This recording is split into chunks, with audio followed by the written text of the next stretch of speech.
বাংলাদেশের প্রিয় দর্শক শ্রোতা ভাই বোনেরা, বিশ্বের দিক দিগন্তে বাংলাদেশি বাংলাভাষী বন্ধুরা, আমাদের দেশটি যে ক্রান্তিকাল অতিক্রম করছে, সেজন্য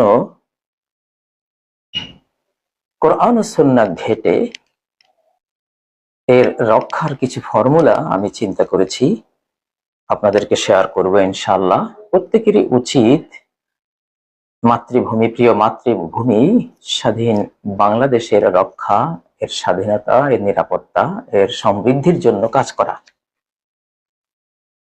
তো আজকে যে শিরোনামটি দিয়েছি আপনারা দেখতে পাচ্ছেন, বাংলাদেশ রক্ষার ফর্মুলা 1। তোরা ইউনুসকে পেয়েছিস, এবার দোয়া ইউনুস পাওয়া, সম্পদ পাবি, বিপদ মুক্ত হবি, হাতে করবি হাতের কাম, মুখে লইবি আল্লাহর নাম। কথাগুলো সবই কোরআন থেকে নেয়া, নবী সাল্লাল্লাহু আলাইহি সাল্লামের সুন্নাহ থেকে নেয়া।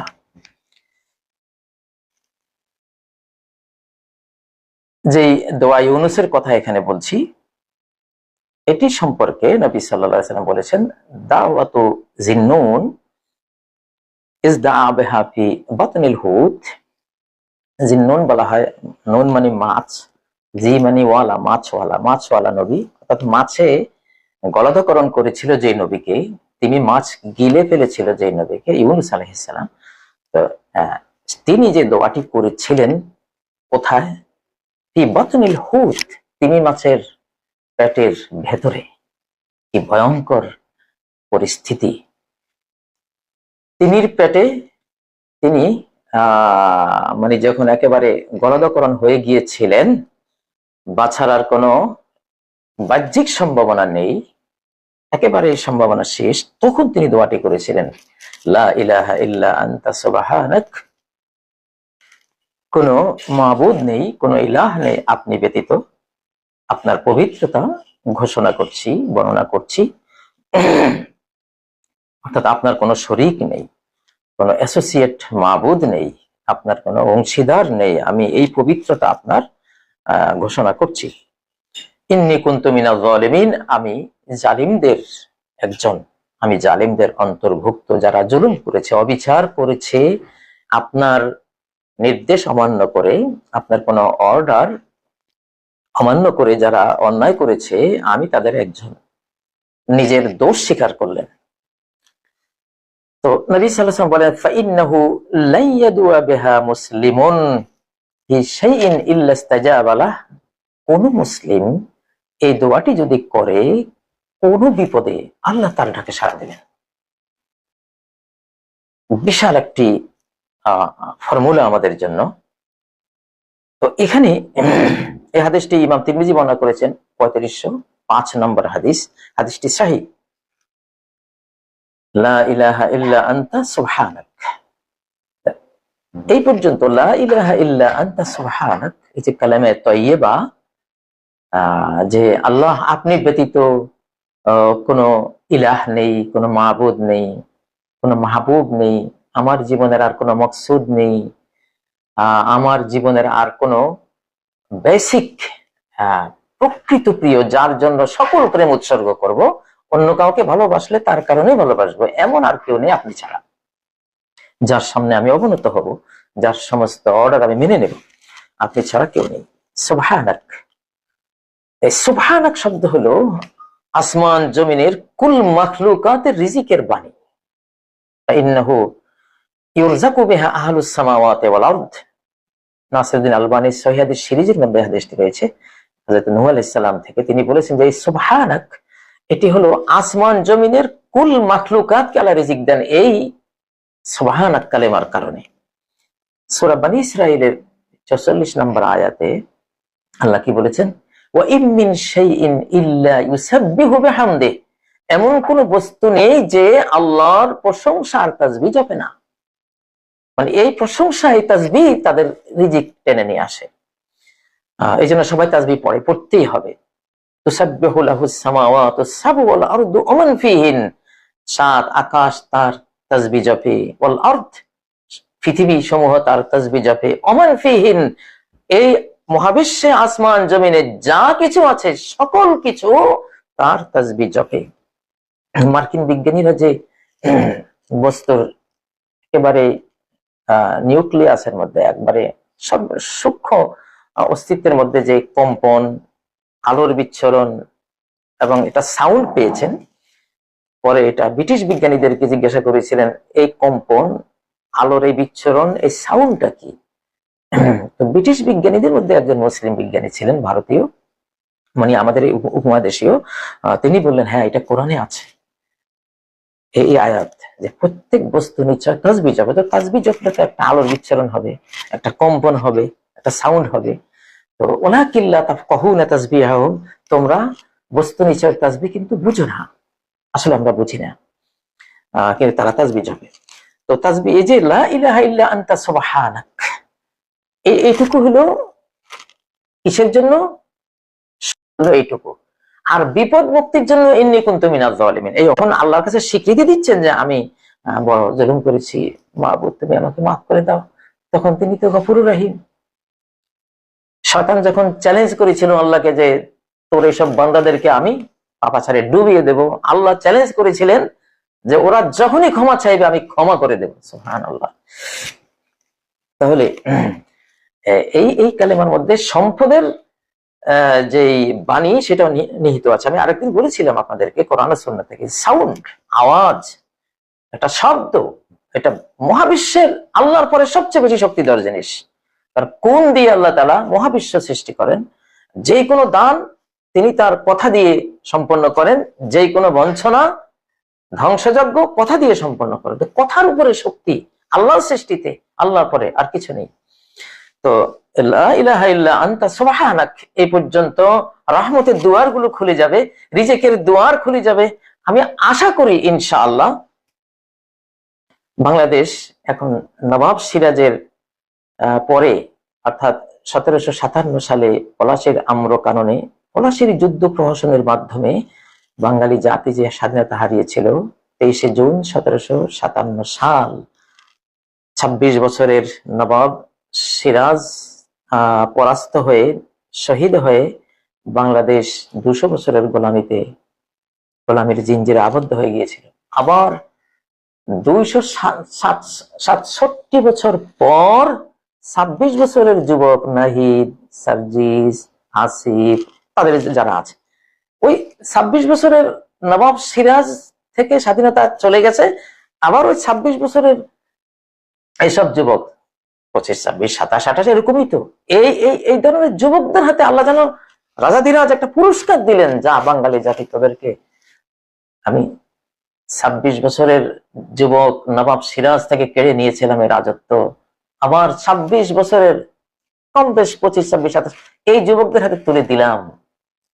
এখানে একটা ইঙ্গিত রয়েছে, কুলিল্লাহুম্মা মালিকাল মুলক তুতিল মুলকা মান তাশা, বলো হে আল্লাহ তুমি তো সাম্রাজ্যের মালিক, যাকে চাও তুমি সাম্রাজ্য দাও। ওয়া তানজিউল মুলকা মিম্মান তাশা, যার থেকে চাও সাম্রাজ্য কেড়ে নাও। তারপর ওয়াতুইজ্জু মান তাশা, যাকে চাও তুমি ইজ্জত দাও, যাকে চাও তুমি বেইজ্জত করো। হ্যাঁ, বিয়াদিকাল খাইর, সকল কল্যাণ তোমারই হাতে।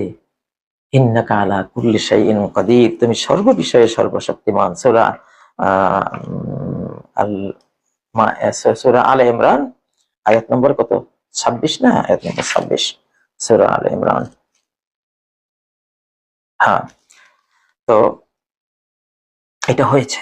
তো এখন এই দেশ আলহামদুলিল্লাহ, এই তরুণদেরকেই সামনে রাখতে হবে। তরুণরাই নীতি নির্ধারণ করে দিবে প্রবীণদের সাথে পরামর্শ করে, কিন্তু তরুণরা সামনে আন।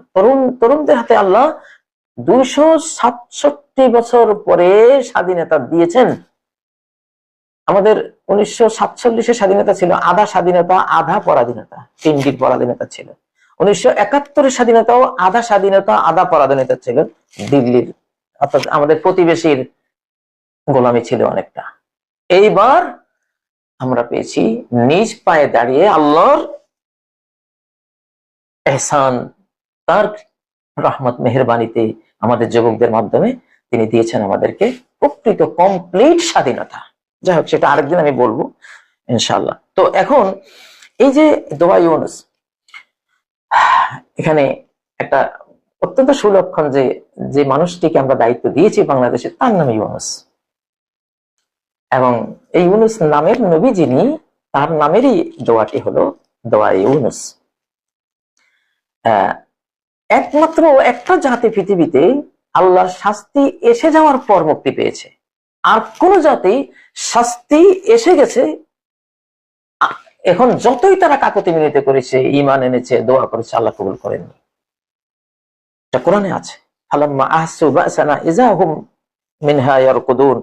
যে কোনো জাতি যখন ধ্বংস এসে গেছে, তারা সচক্ষে দেখেছে, তখন তারা সেখান থেকে পালাবার চেষ্টা করেছে এবং ক্বালু ইয়া ওয়াইলানা ইন্না কুন্না যালিমিন, হায় আমাদের ধ্বংস, আমরা তো জালিম ছিলাম। এটি 14 নম্বর আয়াত সূরা আম্বিয়ার।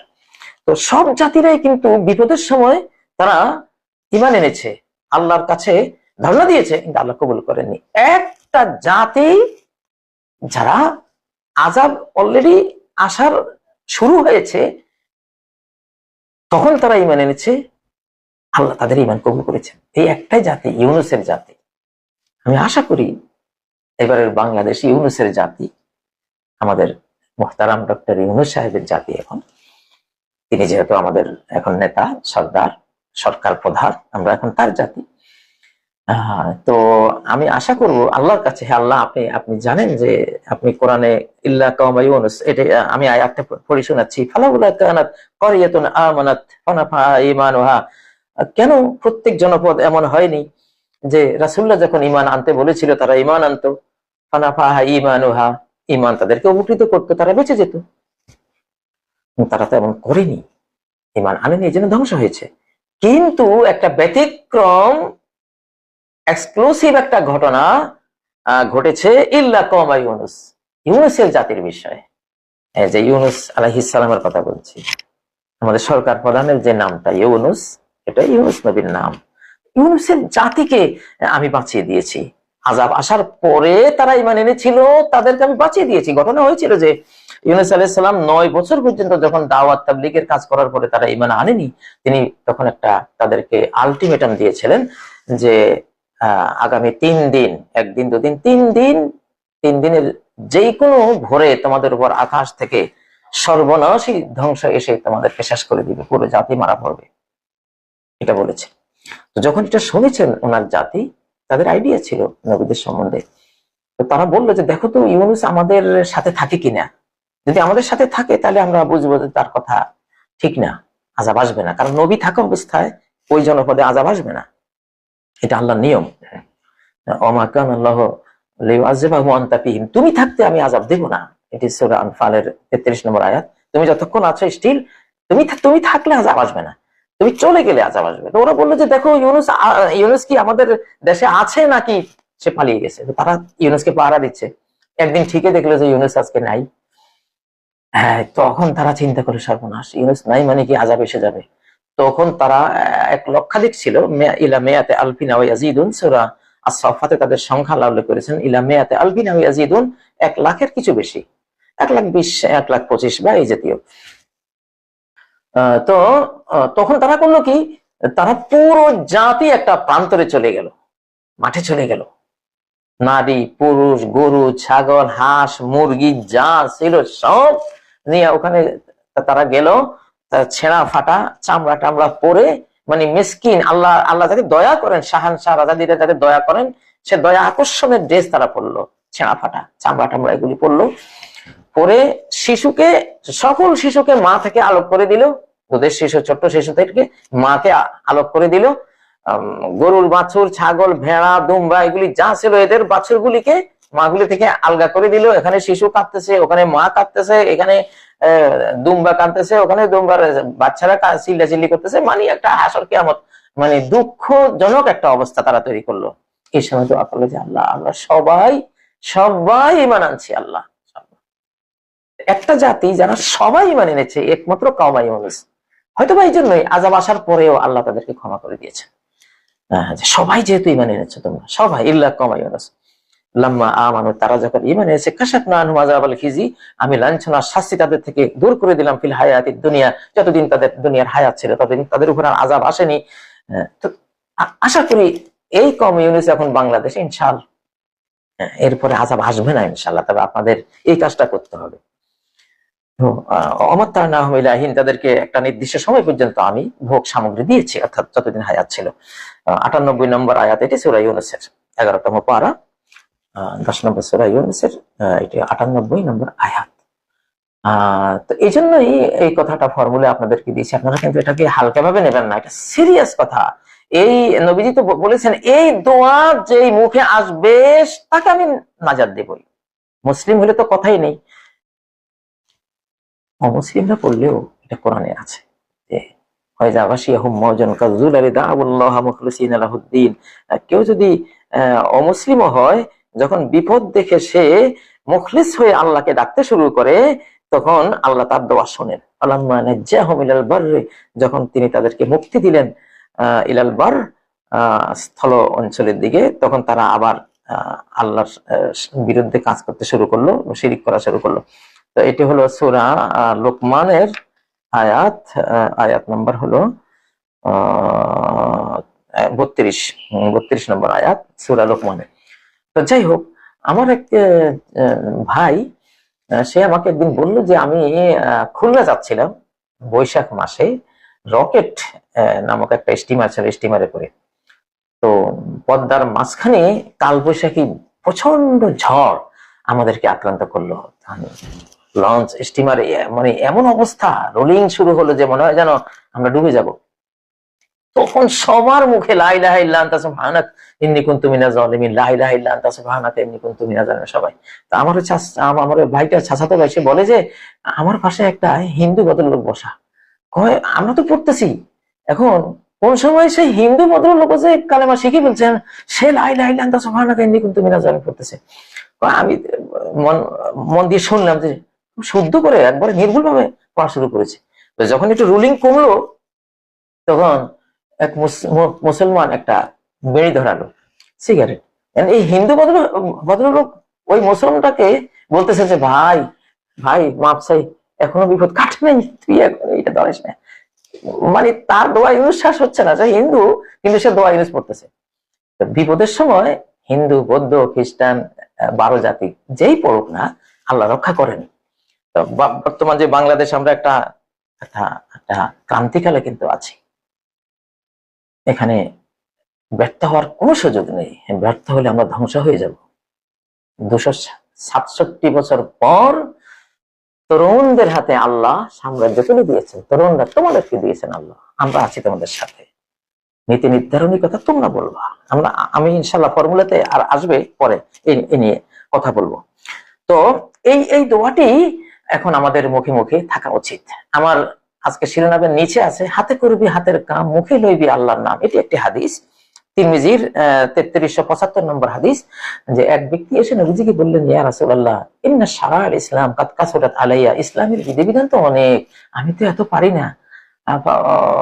বাস আপনি আল্লামনি শাইআন আতাশাব্বাসু বিহি, আপনি একটা জিনিস আমার শিখিয়ে দেন, আমি ওইটা নিয়ে আমি থাকবো সবসময়, ওই আমলটা সবসময় করবো। ফরজ নকল ফরজ তো আমি আদায় করবো যা পারি, কিন্তু ওই জিনিসটা সবসময় আমার সাথে থাকবে। নবীজি কি বলেন, লা ইয়াযালু লিসানুকা রাতবান বিযিকরিল্লাহ, তোমার এই জিহ্বা আল্লাহর জিকিরে ভিজা রেখো। সুবহানাল্লাহ। তো আমি যে শিরোনামটা এখানে লিখেছি, হাতে করবি হাতের কাম, মুখে লইবি আল্লাহর নাম, এটি শরীয়তপুরের এক বুড়ির কথা। আমি মাহফিলে গিয়েছিলাম, তো বুড়ি কি দোয়া চাইতে এসেছিলেন বা কোনো প্রসঙ্গে, তো আমি ওনাকে কৌতূহল বশত আমার মনে হলো যে এত নিভৃত গ্রামে থাকে, ধর্ম সম্বন্ধে কি বা জানে, সে আল্লাহর কি বা করে, কদ্দুর কি করতে পারে পরকালের জন্য। তো জিজ্ঞাসা করলাম, বুড়ি ধর্ম কি?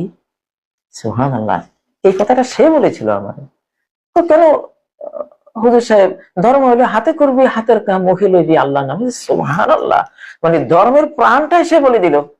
ঠিক নবী সাল্লাল্লাহু আলাইহি ওয়াসাল্লাম ওই ব্যক্তিকে যে কথা বলেছেন সেই কথা। আসলে একজন বিজ্ঞানী, তিনি জিক্রুল্লাহর প্রভাব তিনি পরীক্ষা করার জন্য তিনি তার কৃষি ক্ষেতে একই সার, একই পানি, একই বীজ, একই ধরনের সব সেবা দিয়েছেন।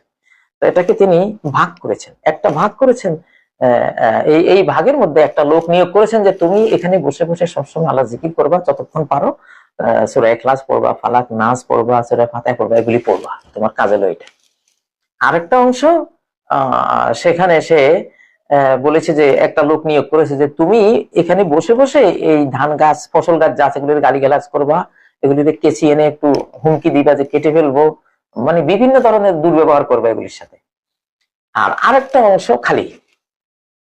যখন ফসল হলো দেখা গেল 144% বেশি ফসল হয়েছে ওই অংশে, যে অংশে এই জিকির মানে কাজও করতেছে, আবার লা ইলাহা ইল্লা আনতা সুবহানাকা ইন্নী কুনতু মিনাজ জালিমিন, সুবহানাল্লাহ, আলহামদুলিল্লাহ, লা ইলাহা ইল্লাল্লাহ, আল্লাহু আকবার, জিকির চালু, জিকির সহ কাজ করতেছে, হাতে করবি হাতের কাম, মুখে লইবি আল্লাহর নাম।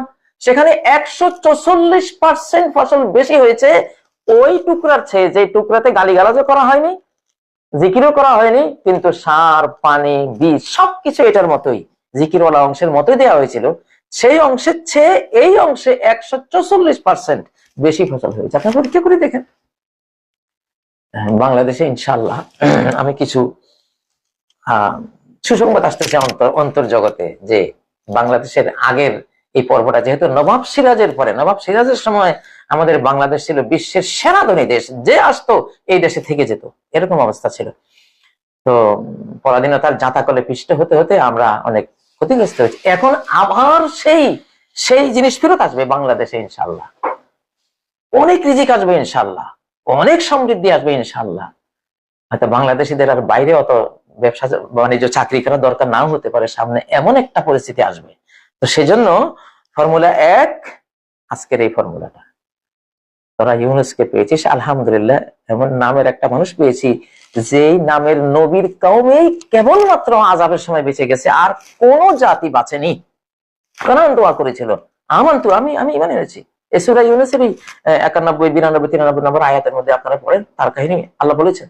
সে বলছিল কিন্তু আমি তারটা নেই, আল্লাহ আকবার, সে একা বলছিল। আর কওমে ইউনূস পুরা, আজকে পুরা আপনাদের আমাদের বাংলাদেশে 18 কোটি মানুষ, সবার মধ্যে ইনশাআল্লাহ আমরা ডক্টর ইউনূস সাহেবকে আল্লাহ দিয়েছেন, ওনার সাথে, এই সরকারের সাথে ইনশাআল্লাহ আমরা আছি। ছাত্র জনতা সিপাহী সরকার ঐক্য,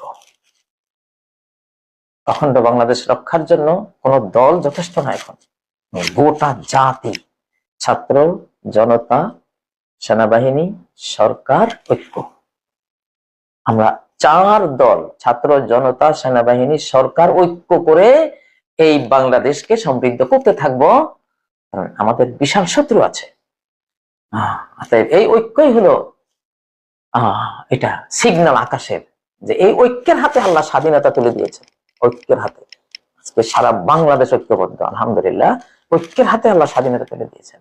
এখানে ইশারা যে এই ঐক্য দিয়ে কিন্তু এটা রক্ষা করতে পারবা। ওই ছোট ছোট অলি গলি পথে যাইবা, ছোট ছোট, তুমি যদি একটা দল বানাও, দলে তুমি সবাইকে তো পাবা না, সবাই আসবে না, খণ্ড হয়ে যাবে দেশটা। দলীয় খণ্ডিত শক্তিতে কোন অখণ্ড বৃহৎ শক্তির মোকাবেলা তুমি করতে পারবে না, অখণ্ড শক্তির বাংলাদেশ দরকার।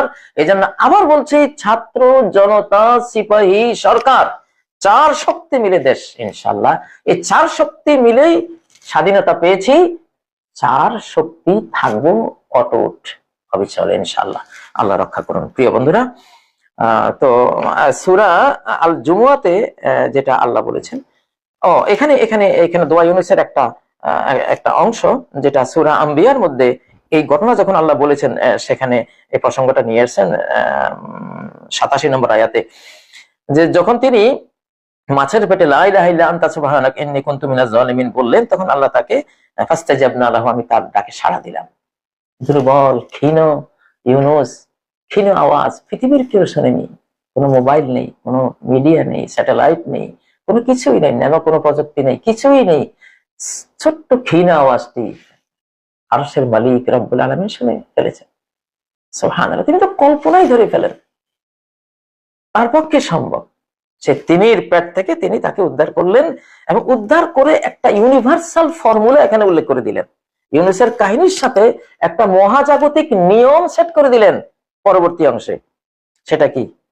ওয়াকাযালিকা নুনজিল মুমিনিন, এইভাবে ইউনূসের মতোই আমি মুমিনদেরকে, আমাকে যারা বিশ্বাস করবে আমি তাদেরকে বাঁচাতে থাকবো যুগ যুগান্তরে। বাংলাদেশের মধ্যে আছে এটা, ওয়াকাযালিকা নুনজিল মুমিনিন। আগেরটা ছিল ইউনূসের ঘটনা, আর এটা হলো ইউনিভার্সাল ল।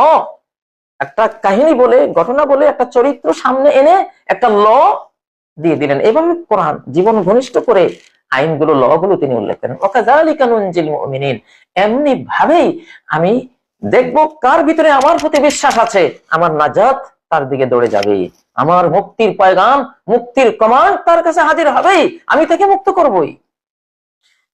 প্রিয় বন্ধুরা, অতএব বাংলাদেশ রক্ষার ফর্মুলা এক, আজকে এটা যে দোয়া ইউনূস, ইনশাআল্লাহ সবাই মনে প্রাণে পড়বেন। হিন্দু বন্ধু খ্রিস্টানরা পড়ো। বাংলাদেশের মাথা পিছু আয় কত? $2200 বেশি। আর আমাদের আশপাশে কত? 200, 100, 150, 300, সর্বোচ্চ 500। বাংলাদেশ বহু গুণে বেশি। তোমরা সুখী আছো ইনশাআল্লাহ। দোয়া ইউনূস পড়ো, রিজিকের এখন বন্যা বইবে ইনশাআল্লাহ। আমি আরেকটা ইনশাআল্লাহ। তো সূরা জুমার বলছেন যে ফান্তাশিরু ফিল আরদি ওয়াবতাগু মিন ফাদলিল্লাহি ওয়াজকুরুল্লাহা কাসীরান লাআল্লাকুম তুফলিহুন। সূরা আল জুমার 10 নম্বর আয়াত, যে সালাত শেষ, এখন জমিনে ছড়িয়ে পড়ো। হ্যাঁ, হাঁটলে, ঘরের বের হলে রিজিক, জমিনে বিচরণ করলে রিজিক, ঘরে বসে থাকলে রিজিক আসে না, ছড়িয়ে পড়ো। ওয়াবতাগু মিন ফাদলিল্লাহ, যে কোনো রিজিক এটা আল্লাহর অনুগ্রহ, এটা কামনা করো। আর কি? ওয়াজকুরুল্লাহা কাসীরা, প্রচুর পরিমাণে আল্লাহকে স্মরণ করো, আল্লাহর জিকির করো। তাহলে হাতে করবি হাতের কাম, মুখে লইবি আল্লাহর নাম, এই দুটো একসাথে হলে রিজিকের কোনো অভাব নেই। রিজিকের বান ডেকে যাবে ইনশাআল্লাহ।